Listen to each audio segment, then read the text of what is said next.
Utilisez Lumi pour transformer des vidéos MP4 en fichiers interactifs H5P pour Moodle. Premièrement, vous devez avoir téléchargé l'application Lumi sur votre ordinateur. Vous allez pouvoir trouver ça dans votre moteur de recherche sur lumi.education/FR et on va sélectionner l'éditeur de bureau pour utiliser l'application de bureau, ce que je vais vous montrer en fait dans cette petite capsule. En fait, vous pouvez transformer une vidéo MP4 en H5P directement sur Moodle, mais ça va être plus difficile, voire impossible d'effectuer des modifications. Alors, on commence. Alors, premièrement, évidemment, vous allez devoir faire l'enregistrement de votre vidéo en MP4 et faire le montage s'il y a lieu. Ensuite, bien, on va ouvrir Lumi qui est juste ici et c'est cette image-là qui va apparaître et nous, on va sélectionner éditeur H5P comme ceci et ensuite, on va sélectionner créer un nouveau H5P. Ensuite, dans la liste des activités, vous voyez qu'il y en a vraiment beaucoup. On va sélectionner la vidéo interactive et ensuite, on va commencer par donner un titre à notre vidéo, donc comme ceci. Et ensuite, dans la zone « Ajouter une vidéo », on va cliquer sur le petit plus et on va pouvoir donc soit coller le lien YouTube d'une vidéo ou on peut téléverser le fichier ou faire le bon vieux drag and drop comme ceci pour insérer notre vidéo. Une fois notre vidéo ajoutée, on s'en va à notre étape 2, donc qui est l'étape d'ajouter des activités. Alors, donc, on a notre vidéo qui est ici et on peut faire plusieurs choses. Donc, on pourrait mettre un titre, on pourrait ajouter du texte, un tableau, des liens, des images, etc. Il y a plein de choses qu'on peut faire. Et les activités, c'est par ici que ça se passe. Il y en a vraiment plusieurs. Et moi, ce que je vais faire, c'est que je vais ajouter mon activité interactive, celle-là ici, donc un ensemble single choice comme ceci.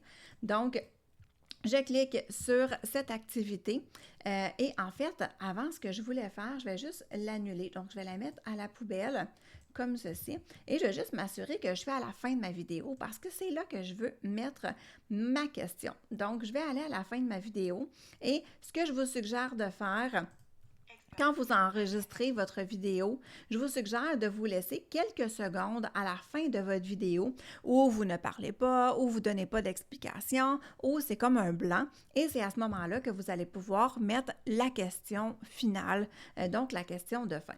Donc, je vais sélectionner mon ensemble ici. Et ensuite, ce qu'on voit ici, en fait, on peut voir plusieurs informations. Alors, la première, c'est qu'on voit que ma question va s'afficher sous forme de bouton qui ressemble à une main. Et en fait, c'est un petit peu difficile à voir, je vous dirais, la main. Donc, j'aime mieux utiliser le cadre que je peux agrandir sur la vidéo H5P. Donc, comme ça, je m'assure que tout le monde peut la voir. En ajoutant le cadre, ça met automatiquement la vidéo sur pause, mais j'aime bien changer la plage d'apparition, donc pour que ma question soit seulement à 3 minutes 28 secondes et 189 centièmes de cette façon-là. Donc, comme ça, si la vidéo doit se poursuivre après, bien, je ne verrai pas mon cadre avec ma question tout le long de la vidéo. Ce qui empêcherait les gens de voir évidemment la vidéo. Alors donc, j'ai mis ma plage d'apparition, j'ai mis afficher sous forme de cadre. Ici, ce que je vais faire, c'est que je vais modifier mon titre et je vais lui mettre le même titre en fait que j'ai donné à ma capsule vidéo. Et là, ensuite, ce que je peux faire, c'est que je peux aller insérer ma première question. Et ce qui est intéressant avec ce type d'activité, c'est qu'on peut ajouter plusieurs questions. Donc, je mettrai ma question juste ici. Bon, elle s'est mise avec une surbrillance, mais quand on va faire afficher la question, vous allez voir, elle ne sera pas en surbrillance.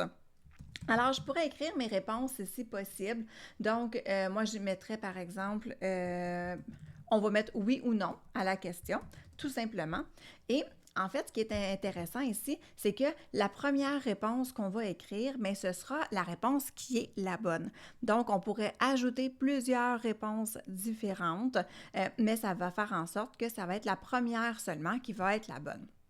Ensuite, je pourrais ajouter plusieurs autres questions dans cette activité-là. Et ensuite, je peux ajouter un score, par exemple. Donc, moi, ce que je pourrais faire, c'est, étant donné que J'ai mis ma question, êtes-vous prêt à commencer? Oui ou non? Donc, je pourrais mettre un score de 0 à 99 donc pour les personnes qui vont répondre non. Et je pourrais leur écrire, par exemple, à la prochaine, comme ceci. Et ensuite, ici, mais je pourrais écrire alors bonne formation, comme ceci. Et ensuite, ce que je vais faire, une fois que j'ai terminé, donc je vais cliquer sur Valider.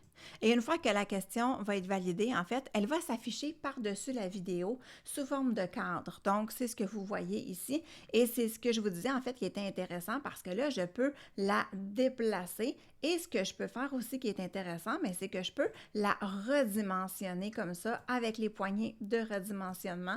Donc, je peux l'agrandir, la rapetisser, etc. Donc, il y a beaucoup plus de possibilités qu'avec simplement le bouton. Donc, vous la déplacez selon ce que vous désirez obtenir. Ensuite, une fois que votre ou vos activités interactives sont insérées dans la vidéo, bien, vous pouvez passer dans le mode vue qui est juste en haut pour valider votre vidéo interactive avant de l'enregistrer. Donc là, on peut l'écouter comme ceci et ensuite j'irai à la fin de mon activité, de ma vidéo en fait, pour pouvoir valider ma question. Donc, je mettrai « Êtes-vous prêt à commencer? » Je vais cliquer sur « Oui » par exemple pour m'assurer que c'est la bonne réponse. Et là, je devrais voir donc « Bonne formation ». C'est fait, c'est terminé. Alors, je pourrais retourner à mon mode d'édition. Et ensuite, là, ce qu'on pourrait faire, c'est dans les options générales. Tout dépendant de ce que vous désirez faire avec votre vidéo, mais vous pouvez la laisser rouler comme ça et l'enregistrer. Et vous pouvez aller aussi à la fin ici dans Disable Navigation et vous pouvez sélectionner pour que la personne ne puisse pas, en fait, les personnes ou les apprenants ne puissent pas faire avancer la vidéo ou pour qu'ils ne puissent pas avancer ou reculer. Donc, vous pouvez faire cette sélection-là si vous le voulez. Alors, une fois que tout ça est fait, que vous avez validé, eh bien là, vous allez pouvoir enregistrer votre vidéo. Donc, on l'enregistre dans son ordinateur. Donc, je vais l'enregistrer ici, par exemple, comme ceci. Et une fois que votre vidéo va avoir été enregistrée, eh bien là, ensuite, ça va être possible d'aller la déposer sur Moodle. Donc, je pourrais aller sur Moodle ici et je vais aller cliquer sur Ajouter une activité ou une ressource. Je vais sélectionner mon activité H5P comme ceci. Donc, je pourrais lui donner encore une fois le même nom.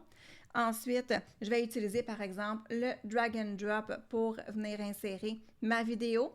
Et là, ensuite, je peux avoir les restrictions d'accès, les achèvements d'activité. Donc, la même chose que vous allez faire avec votre Moodle habituellement. Et je pourrais l'enregistrer. Et donc, mon activité va apparaître ici, tout simplement. Alors voilà, donc c'est comme ça en fait qu'on peut utiliser Lumi pour transformer des vidéos MP4 en fichiers interactifs H5P pour Moodle.